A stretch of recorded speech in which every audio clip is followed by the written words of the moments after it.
Welcome back everyone to A1 Diaries. Today we're laying the resin bound patio. The guys are on mixing now at the moment. We're using a 3-in-1 black sparkle.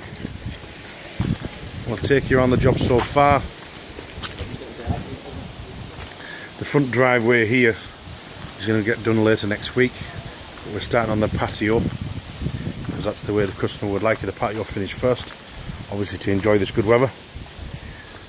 Here you can see we've got the Genesis beading down, ready for the application of the primer, and then the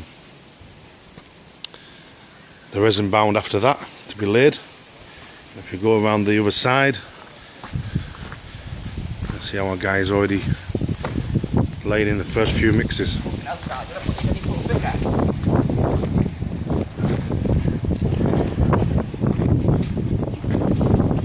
As you can see, the area is first scorched and then the resin primer is laid to make sure the adhesion's correct.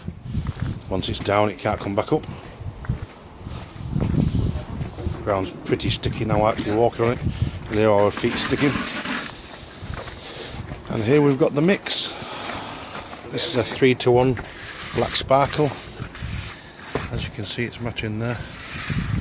Michael's laying it at the moment. Please join us for our next video and you will see the finished product.